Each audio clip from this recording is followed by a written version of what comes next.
Joshua chapter 9. Israel deceived by the Gibeonites. When all the kings on the west side of the Jordan in the hills, in the Shephelah and all along the shore of the great sea that fronts the Lebanon, the Hittite, Amori, Kenani, Prizzi, Hivi and Yebusi, heard what had happened, they joined forces to fight together against Yeshua and Israel. But when the inhabitants of Gibeah heard what Yeshua had done to Jericho and Ai, they developed a clever deception. They made themselves look as if they had been on a long journey by putting old sacks on their donkeys and taking used wineskins that had burst and been mended back together. They put old, patched sandals on their feet and dressed in worn-out clothes, and took as provisions nothing but dried-up bread that was crumbling to pieces.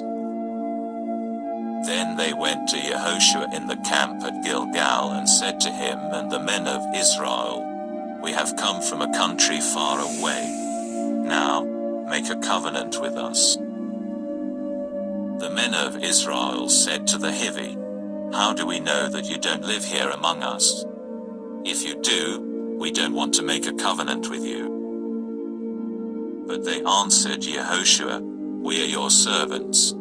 Yeshua asked, "Who are you, and where do you come from?" They answered him, "Your servants have come from a very distant country because of the reputation of Adonai your God. We have heard reports about him, everything he did in Egypt, and everything he did to the two kings of the Amori across the Jordan, Sihon king of Heshbon and Og king of Bashan at Ashtaroth. So our leaders and all the people living in our country said to us, 'Take provisions with you for the journey, go to meet them, and say to them, "We are your servants, and now make a covenant with us. Here is the bread which we took for our provisions. It was still warm when we took it out of our homes the day we left to come to you. Now look at it. It's dry and turned to crumbs. And these wineskins were new when we filled them.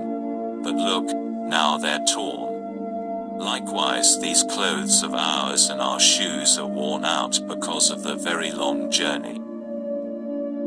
The men sampled some of their food but didn't seek the advice of Adonai. So Yeshua made peace with them and made a covenant with them to spare their lives, and the leading officials of the community swore to them. But 3 days later, after they had made the covenant with him, they heard that they were their neighbors, that they lived there with them. The people of Israel traveled and arrived at their cities on the 3rd day. Their cities were Givon, Kephirah, Beero and Kiriath Yearim. The people of Israel did not attack them, because the leading officials of the community had sworn to them by Adonai, the God of Israel, but all the community grumbled against the leaders. However, the leaders replied to the whole community, "We have sworn to them by Adonai, the God of Israel, so we can't touch them. Here is what we will do to them. We will let them live, so that God's anger will not be on us because of the oath we swore to them. Yes, let them live," the leaders continued, "but let them chop wood and draw water for the whole community." This is what the leaders said. Yeshua summoned them and said this to them, "Why have you deceived us by saying, 'We come from a place very far away,' when in fact you are living right here with us?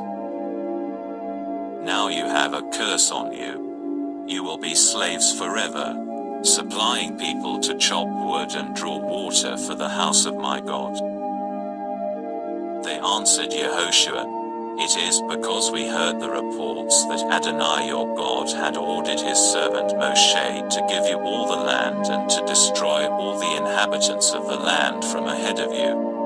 So we were terrified for our lives on account of you. That's why we did this.